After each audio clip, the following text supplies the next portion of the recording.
Hi, everybody. Hello, I'm Ryan. I'm Bethany. And we are Ryan and Bethany Board Game Reviews. And today we'll be talking about District Noir. This is designed by Nobutaki Dogen and Naoya Shimamuro, and it is published by Pandasaurus Games. This is a two-player only card drafting game. Basically, you're going to build this tableau of cards. Eventually, you're going to take some of those cards, add them into your own side of the board. You're trying to get as many points as possible, but not all the cards are going to give you positive points, so watch out for that.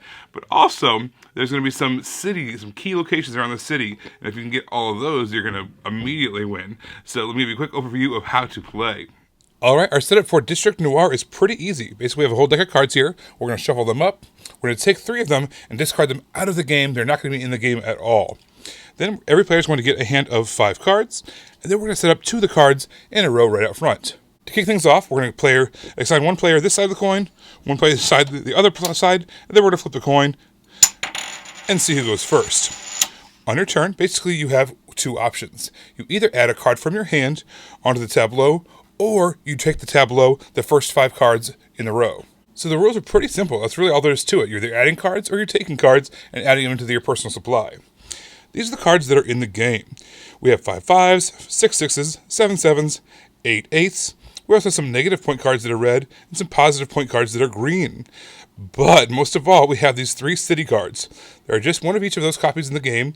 What's going to happen is if you ever get all 3 of those, you're going to win the game. But if that does not happen, we're going to play 4 rounds. At the end of the 4th and final round, we're going to add up all of our points. Whoever has the most points wins. The green cards are pretty easy. They're just their points. The red points are negatives. Same thing. You just subtract that from your total. The other cards, like the 6s, 7s, 8s, what you're going to do is whoever has the majority of that number gets that many points. So, for instance, whoever has the most 7s is going to get 7 points. When you're playing cards out there, you kind of want to be careful about what cards you put out there because your opponent then is going to have the first opportunity to grab the tableau. So putting that 3 out there, it makes this enticing. However, it's only going to be 3 cards at this point. You can get up to 5 cards if you wait a little longer.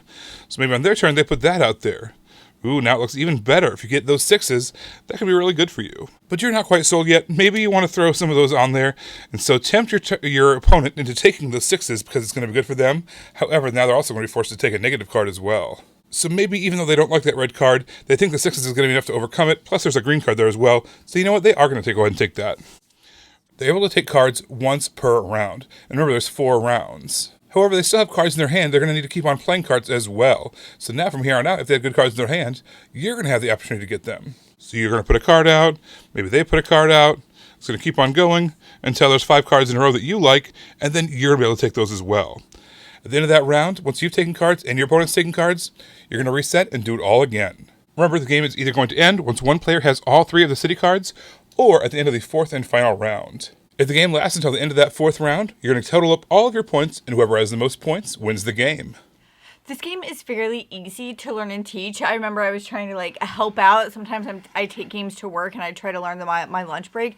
And I brought this to work. I got everything out and I was like, well, this is a waste of time because I didn't need to do this. This is a really easy game to learn. It helps, and I appreciate it. Yes, it does help. But I was like, yeah, I could have just done this 5 minutes before we sat down to play the game instead of taking it to work with me. But that is good. It was easy to teach. I understood everything that was happening and I was able to teach it not nearly as well as Ryan teaches our games because he has a gift for teaching. Seriously. Okay, side note, I have a hard time learning games from other people because Ryan is just so good at teaching games that when other people do it, I'm like, you're not Ryan.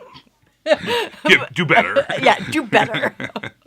I really like that moment where you make the choice to take the cards. You have this row building and building and building. There's some great stuff out there, but could there have been better stuff? Who knows? You let it grow a little bit more. You let it keep on going, and then you take the cards. But if it gets too good, then my opponent's going to take it, and I'm not going to get those points. Oh my gosh, what am I going to do? So I love that decision point, that moment where you're kind of battling whether or not to take the cards or not, whether or not to take those points. Yeah, it's a really simple thing, but I really like that they take the 3 cards out because people like me, when I play games like this, I can't math it all out. I can't know what's all in there and then be able to figure out what's out there, what's coming up, and all of that. That's just not how my brain works. So I like that it takes 3 cards out of the game so that way people who can do that still can't fully do that because there's a little bit of information missing. So I do appreciate that. I guess I mentioned those the really great points where you get to draw those cards, and your decision is that mental battle going on. But the overall struggle for me for this game is it have lasting power? Is this going to be a game that I keep on coming back to over and over again, trying to get that rush from those little moments? I mean, probably not, because the rest of the game is not that engaging. You have those 3 really great moments where you're drawing those cards over the course of a 15-minute game, and other than that, you're just kind of building up and waiting and building up and waiting, building up and waiting. Yeah. And I don't know, I wasn't locked in. I wasn't asking for more, I guess, is the problem. So yeah, that's kind of my struggle with this game. Yeah. I am not a fan of those city cards, and when I was reading the rulebook and I saw that, and I was like, I'm not going to enjoy this game, and I didn't because of that. There was points. There was a part in one of our games where when the 3rd round started, I lost. Like, before the game even started, I knew with how things were going to play out that I lost. I knew that Ryan had 2 of the city cards. The city card was in my hand, and I was going to have to draw first.